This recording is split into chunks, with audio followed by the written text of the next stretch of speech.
Good morning, Glenda. Good This is morning, Glenda Susan. St. Louis Ottley, It is. and you have had a long association with Gender Studies and the Institute of Gender and Development Studies. So tell us about your affiliation, your experiences there, and where you are at now. Wow. Okay, first I'll tell you how I got to gender. Because I've been on campus since 1977.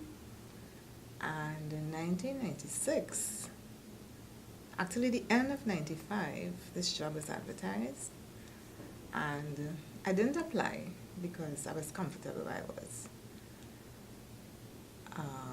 But then, when I came back from vacation, the person who told me to apply, Glenda, you should apply for this job, you will like it.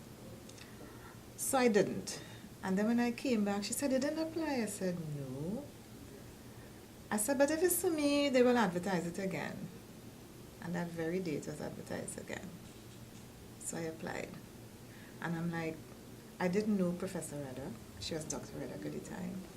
And I'm like, what does she want? Because there was an interview and she didn't select anyone.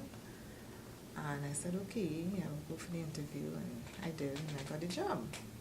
So I started at gender not knowing much of gender because it was a newish unit. And there were 4 of us there. It was Professor Reddock, a research assistant, myself. I was the secretary at the time, and we had a messenger. And it was all new, as I said, so I had to learn a lot from the research assistant and feel my way through. But it was really wonderful working with Professor. At the time she was doctor, she said, please call her Rhoda. And I'm like, but I can't call you Rhoda, you're my boss. So she agreed, okay, Dr. Reddock. I have seen, it was the Center for Gender and Development Studies at the time.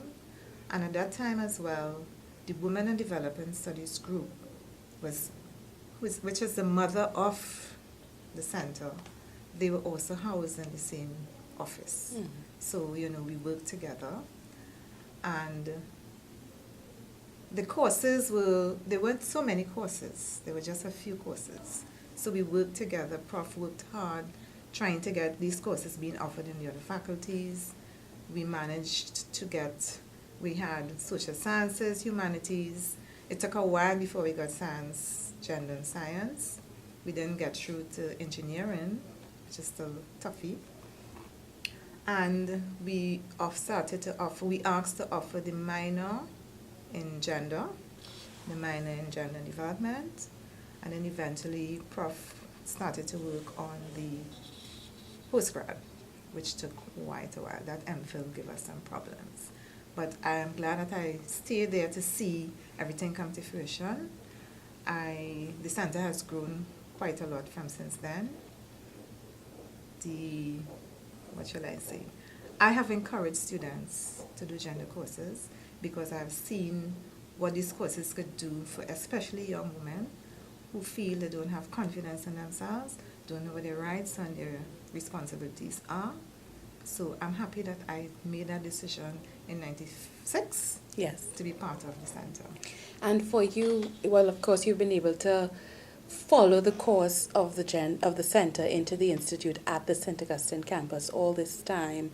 And do you think it has transformed the campus in any way, the way that students engage? Any observations? Yes, I think so, especially when I hear a science student, a male science student, saying that this was the best course in all the courses he has done.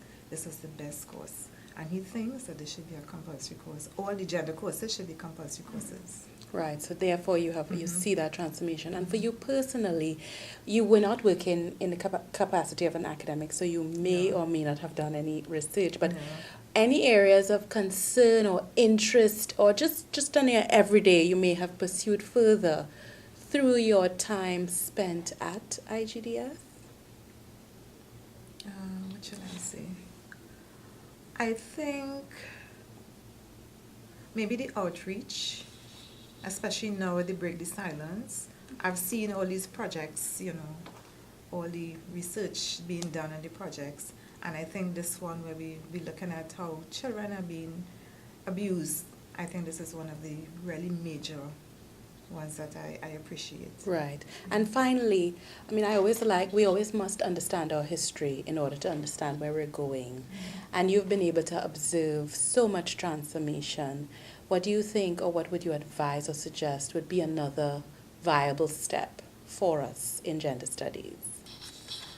The degree and the majors, Yeah. because we just have minors right now. Right. So definitely. Thank you so much, You're Glenda. most welcome. It's been a pleasure talking to you. It's been a pleasure as well.